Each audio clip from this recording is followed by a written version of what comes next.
For the next little bit, I'll talk to you about graduate school. This is kind of an open discussion style, so I have some PowerPoint here that will guide us and so on. But again, please, if you have some questions or you want to ask me about some point, make sure you stop me and ask me, okay? So just interrupt me, throw up your hand, and I'll get you to interrupt me. Before I start going into too much detail about applying for graduate school, I have a quick question for you. How many of you are doing masters? Planning to do a master's. Yeah. How many PhD students? Any doctorate students in the room? No doctorate students. Okay. Okay. So grad school is quite a new adventure for everyone. All right. I'm going to just talk to you about what steps you need to think about as you're getting ready for graduate school. And first and foremost, for graduate school, you really have to think ahead, okay? It's very, very important that you're thinking ahead. And I'm not talking about days or weeks, I'm talking about months. You've got to be months ahead of the game, okay? Especially because you're international students. So for Canadian students who are doing their masters, they usually start planning their masters at least 6 months in advance before they start their application, sending off their application. For international students, the deadlines are usually 4 months to a half year before. So that means that you guys really need to start thinking about your application process very, very early.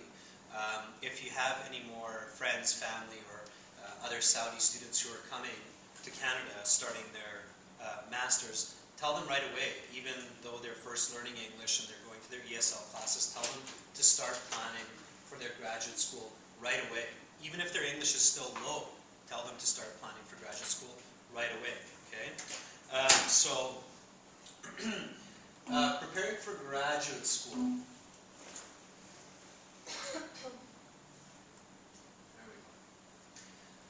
So the first thing that you want to think about is finding the right school for you, okay? And I know with many students, especially international students, their thinking is, I just hope I find a school. I don't care about the right school. But you should try to think about the right school, so not just any school, okay?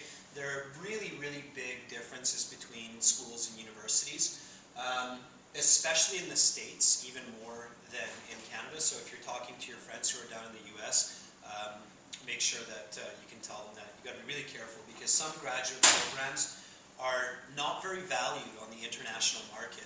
So these days for graduate students who are doing their masters and their PhD, you need to be thinking about your masters as not just in Canada or as in Saudi Arabia, but internationally.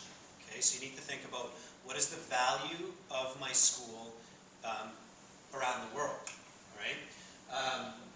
Some schools, if you do your masters, it's still very difficult to find a job. Some schools, if you do a master's, then you can easily get jobs here or there. Some schools, the very good schools, if you do your master's, people will be coming to look for you, to give you a job. So you'll have a choice of job, okay? So where you do your master's or your graduate school is a very, very important decision. The first thing you need to ask yourself is, what do you want to do? And you have to be specific. I've helped a lot of Saudi students and a lot of other students as well with their graduate school applications.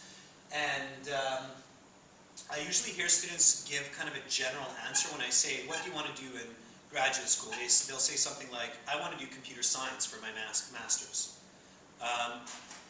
That's good, that's a good start, but it's not specific enough, okay? The idea of a master's in the world today is that you become an expert in a special area, all right? And because we have so much technology and information, these areas are getting very, very, very specific, right? Graduate schools, professors who are going to supervise your graduate studies, they're looking for people who have a very clear and very specific idea about what they want to do in graduate school. So for some masters, it's a little bit easier. Like for example, a master's in business, you can kind of start out general and then become more specific. But for some areas, like let's say engineering, you might want to be extremely specific in what you want to do for your master's. So it depends kind of on your major, how specific you need to be. But the more specific your idea, the better. Okay? So even if you're not sure, some students say, well, I kind of have a specific idea, but I'm still not 100% sure.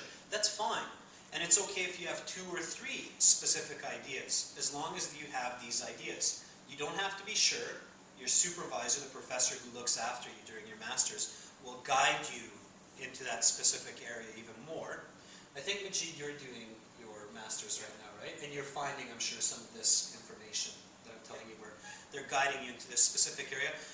So even if you're not sure about exactly what you want to do, you still want to say that you are.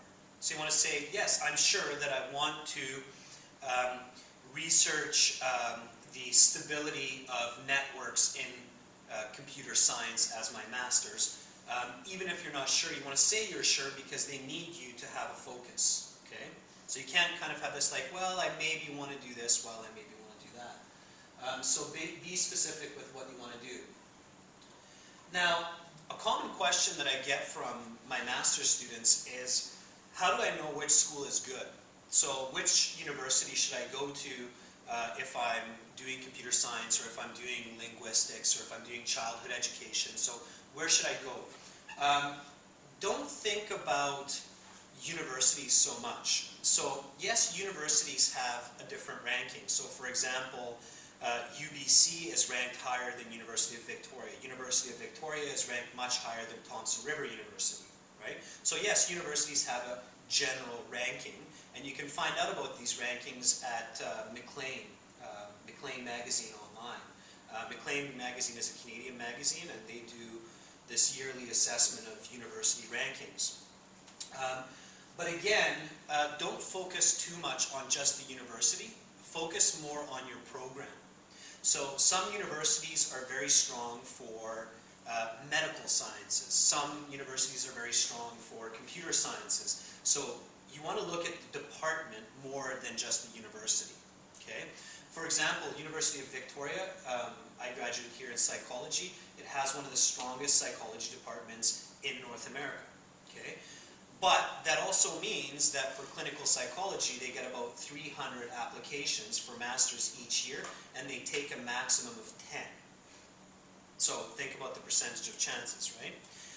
So again, look at the ranking of the university, but more importantly, look at the ranking of that department or that major that you're going into. Sometimes you can be very lucky. Sometimes you can find a university that is not very high ranked as a general university, but has a very high ranking in your area. And those universities can be sometimes easier to get into, and you still get a very good degree when you come out. Okay? So you can investigate that. Okay. So the next point here, just very quickly, is Canada's a huge country, and when we talk about Canada, people talk about Canada like a smaller country like Germany or France, which are still big countries, but much smaller than Canada. Since you're doing your master's, there's a good chance that you're going to be moving around. Okay, I know a lot of people want to stay here in Victoria, and because the weather is nice, they know what's here and so on, but you have to be realistic with yourself. So when you're doing your master's, the place where you live, it cannot be your first choice, or cannot be your first decision that decides where you go for your master's. Where you go for your master's should be decided by the school that you're choosing and the professor that's going to supervise you. If that means you're going to be in -30 cold Canada somewhere for 2 years, tough luck, guys. That's, I mean, I'm going to be honest with you, that's life. You have to sometimes make sacrifices. And University of Alberta, a couple of other universities where it's very cold are very good universities. So don't pass up those opportunities. Also, get ready that when you go to those places, you're going to feel culture shock. It's not going to be another Victoria. Okay? And the reason I'm telling you this is because your master's requires you to do a lot of work, and it requires a lot of energy and concentration. So it can be difficult to do a master's and have culture shock at the same time. For example, if you go from here to a school in Ontario, you're going to realize people are different, transportation is different, the economy is different, lots of things are different. It's like going to another country. It's because Canada is so big. So you're going to have to get used to that environment and that surrounding, and that will take energy as well as your masters. So prepare yourself for that. It's a good idea to go to places early. Okay? Set realistic expectations. We all like to dream and we all like to reach for the stars, and that's a great thing. I don't want to destroy anybody's dream of going to McGill University or going to Harvard and so on. But you have to be realistic with yourself. So you have to look at what your grades are, what your English ability is, what kind of work experience you have, what kind of research experience you have, and base your application on that experience. Okay? So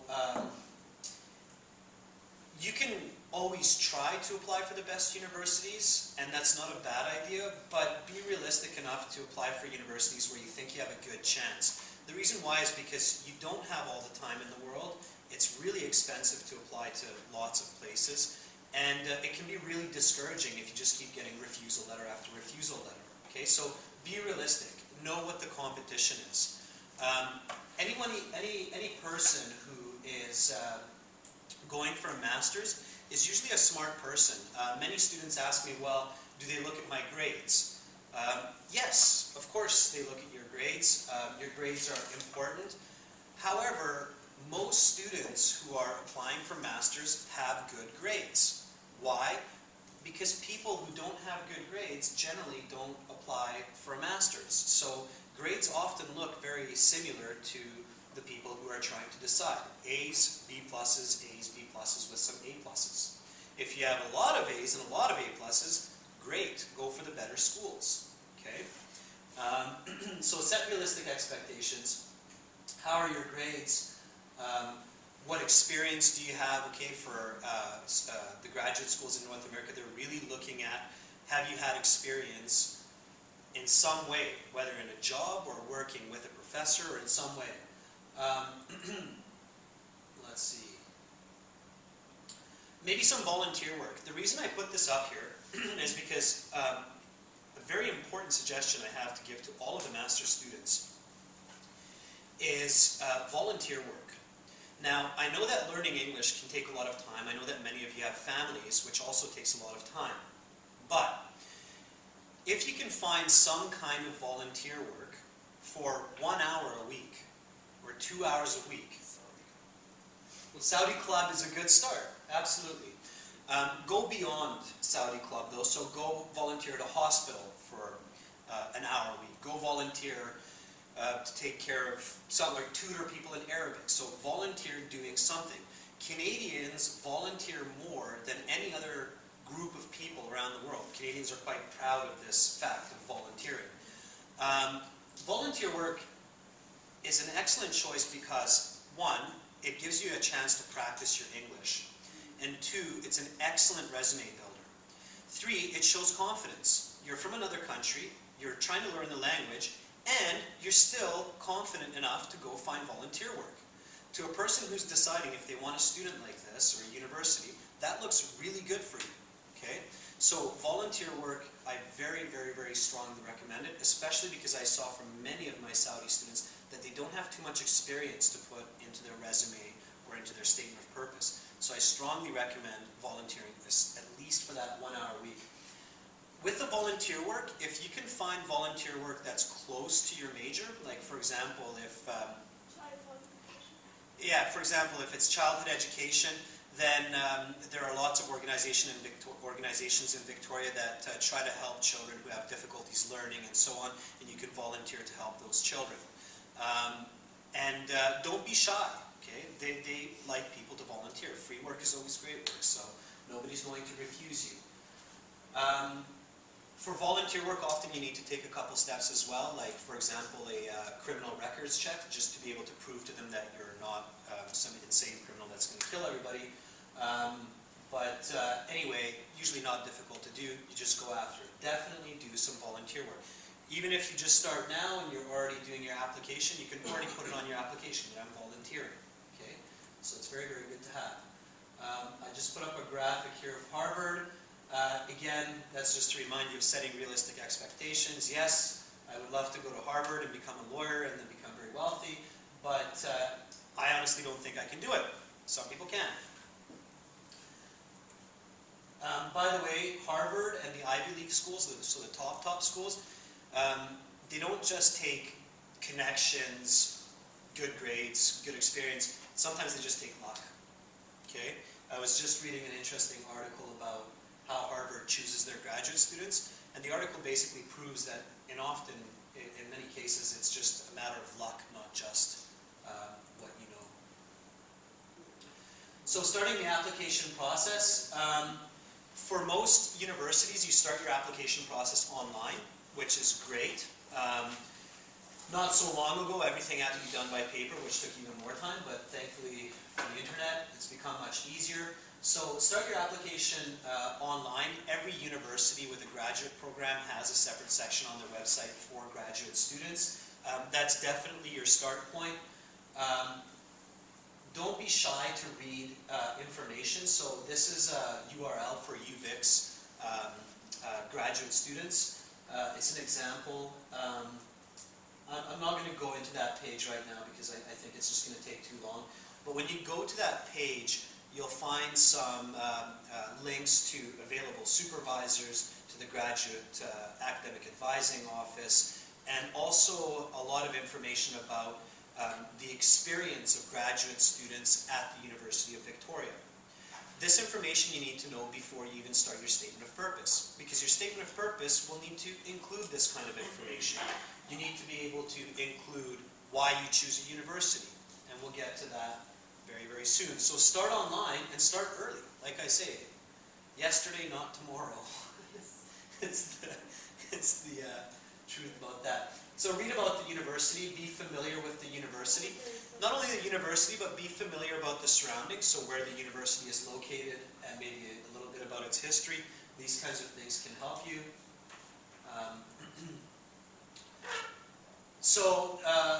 When you're reading about the university, you want to read about the internal environment. So what goes on in this university? How long has it been established? What is it famous for? What kind of research has it put out in the last few years? Know the inside of the university. And then the external environment means know what goes on around the university. So know the community that the university is found in. Okay? Know what the city is famous for, or why tourists go there, or what happens there. So what's the background of that university?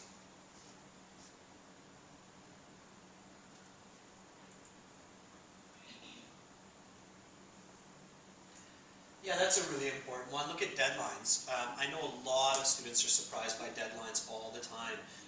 They're surprised that my deadline for a January application is March or April of the year before. There's a reason for that. It's because the graduate admissions office is really looking into each applicant. So I think, sometimes we have this feeling that when we send our graduate application to a university, they just quickly flip through it, and in 30 minutes they go, okay, that student looks good, he's in. That student not so good, he's out. Some majors, it's almost true. Like again, for masters in business, or in some other masters that are kind of this more of a broad field masters, they can make decisions very quickly. But for some majors, like childhood education, for example, or some specific areas of history or engineering even, they're going to take a lot of time to look at your application. They're going to call the people that you put on your application. They're going to send them emails. They're going to contact your references. They're going to wait for those people to reply. They're going to communicate to you. So they need a big window to decide whether or not to take you. Okay? So deadlines can be very short. You've got to know your deadlines. Not just the deadline of the application, but especially for international students, know the deadline of your conditional acceptance. Okay? Now I know that with the Saudi Cultural Bureau, a conditional acceptance is not a full acceptance, so they don't take it quite the same. But a conditional acceptance is very good for you. Okay? That's great. If you can get conditional acceptance to 3 or 4 universities, you're on the right track. Okay?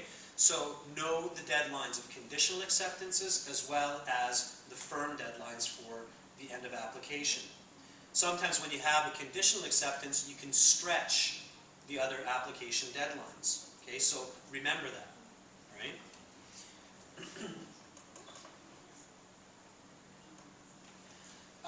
Contact the graduate student registrar ASAP.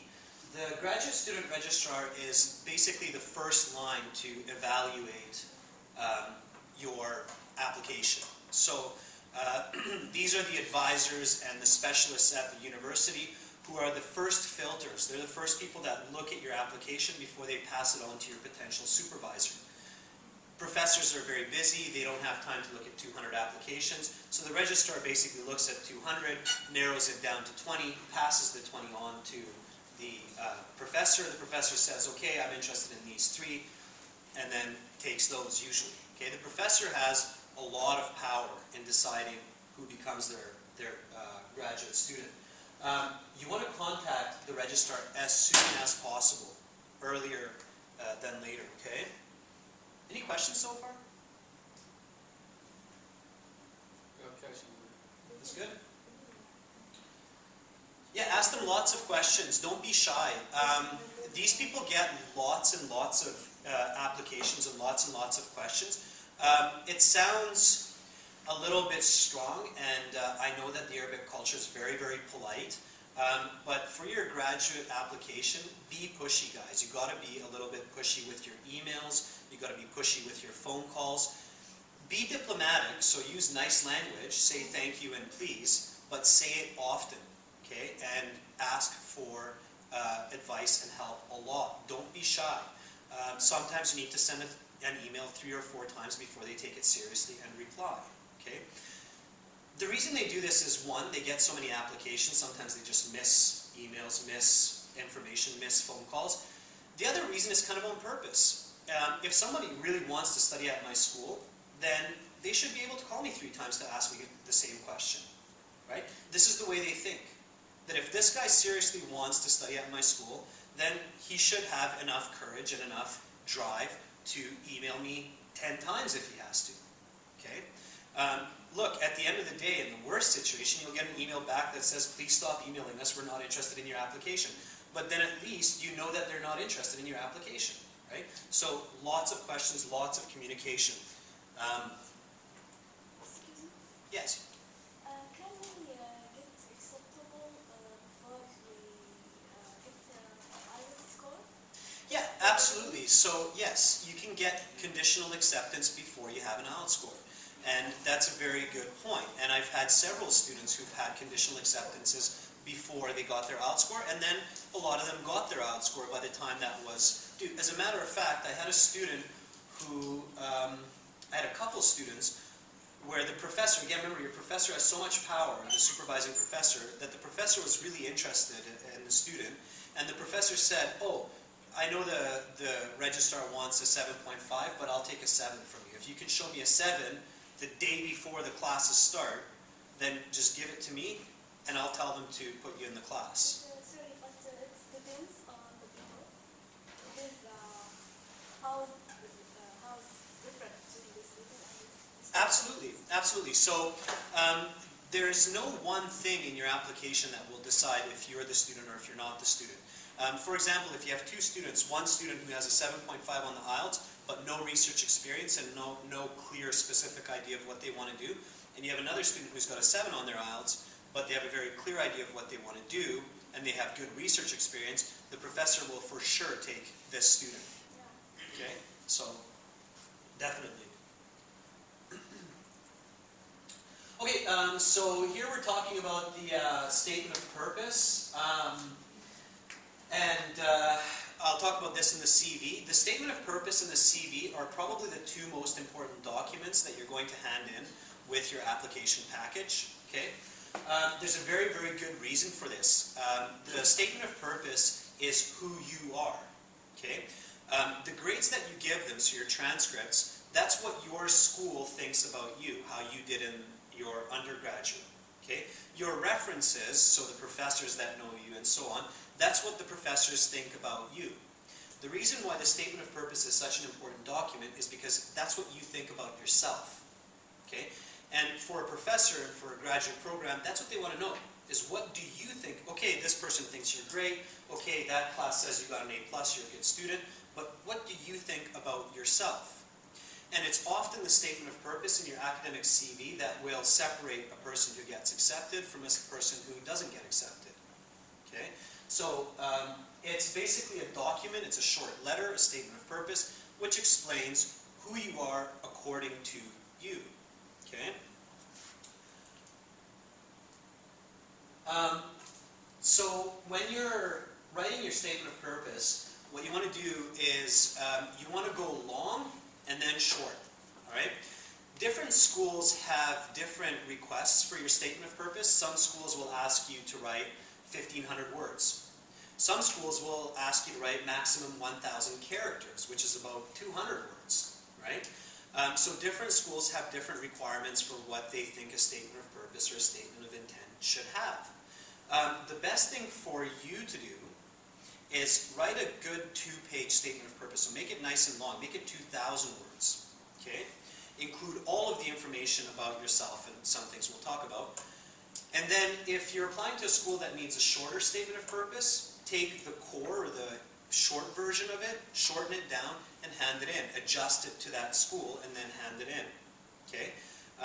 If it needs a longer one, then you have a longer one. But for a good statement of purpose, you need a long version first, and then work from that long version. If you need a short one, you can always make it shorter. But have all the information about yourself clearly put down into the statement of purpose. So go long and then short if you need to. Alright, so here is what it needs to include. Basically, again, just like as I was saying at the end of the IELTS presentation there, with writing, good writing starts with questions. And when you're writing your statement of purpose, begin your statement of purpose by asking yourself questions. We all think we know who we are. We all hope we know who we are. But when we ask ourselves who we are, we actually discover many things about ourselves. So ask yourself who you are. That needs to be included in your statement of purpose. What do you know? Okay, so these are the questions that you want to plan with. What you want to do. So what you know are things like what languages you know, what types of information have you learned that you're very clear about or confident about.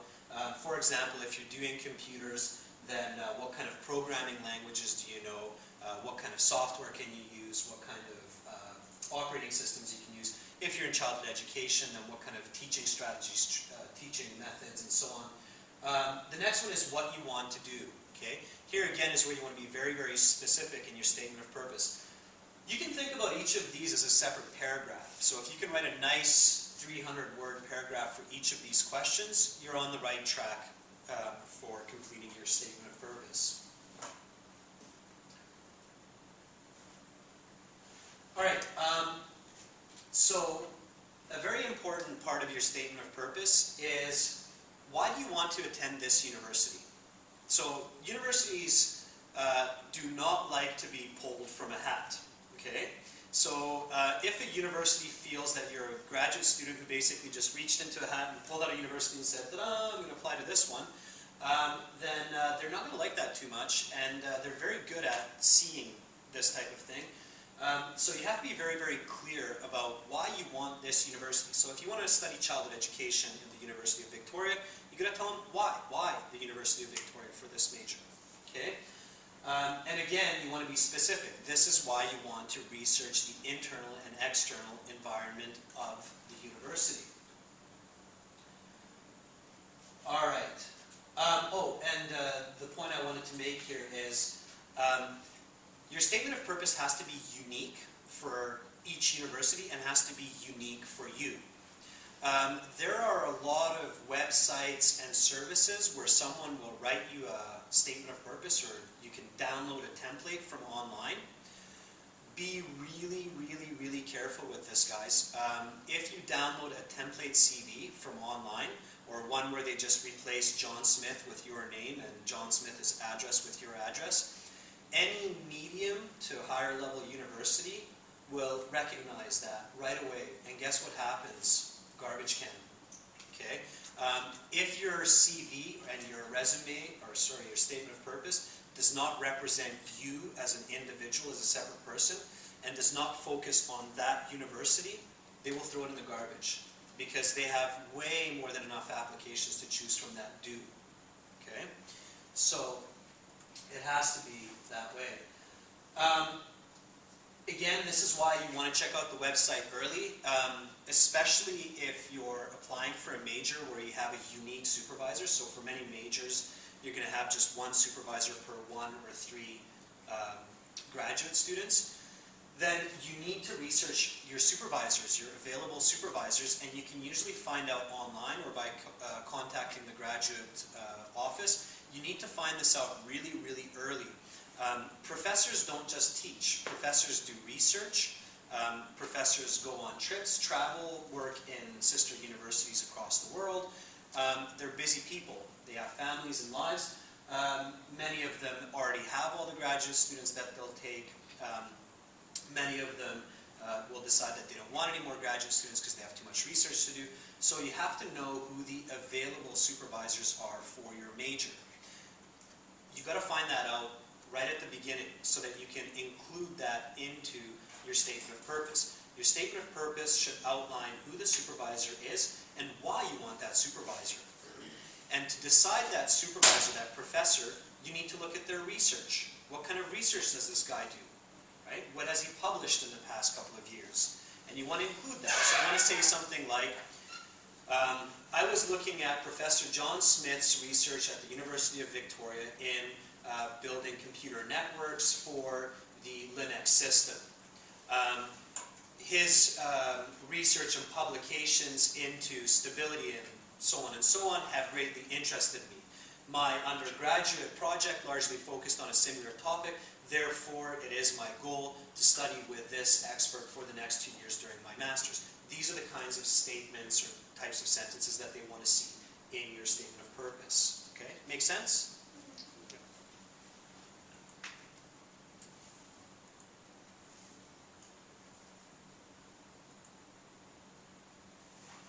So again, I have a URL here that's for UVic. It's even hard to see, which is okay because we're not going to go there.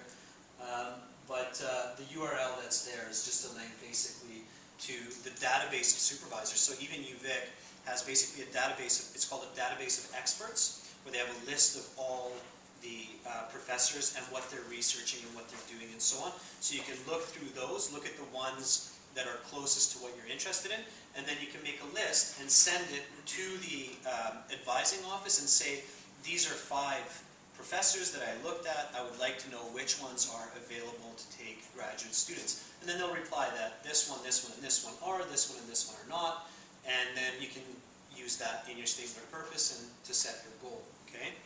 Now again, we're just talking about UVic, but if you're doing this for 5, 6 schools, you've got to realize it's going to take you a lot of time to do this. So you've got to start early. Okay? I'm going to say that like 100 times. You've got to start early. Okay, and the last point are the future goals.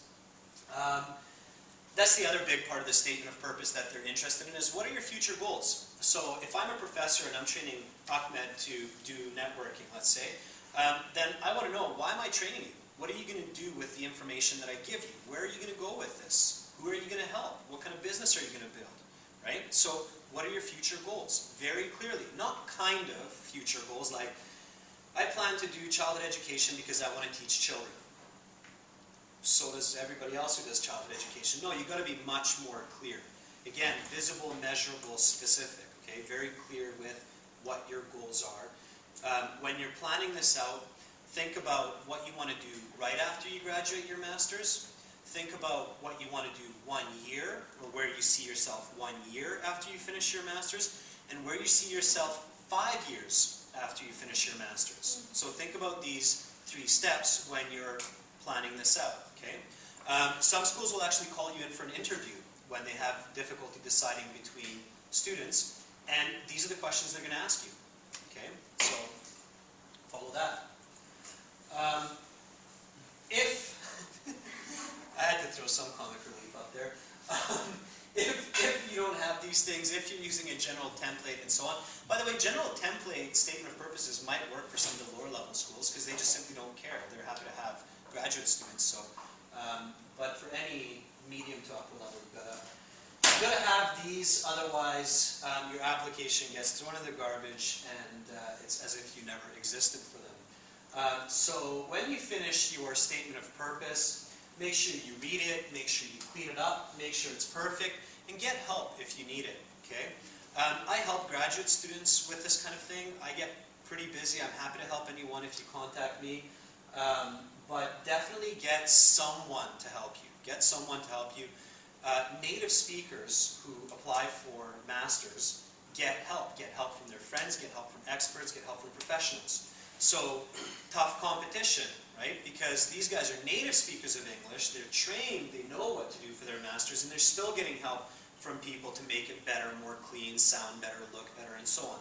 So, don't put yourself at a disadvantage. Make sure you get help, okay? From as many people as you can before submitting it, right? Okay, I'll talk a little bit about the CV.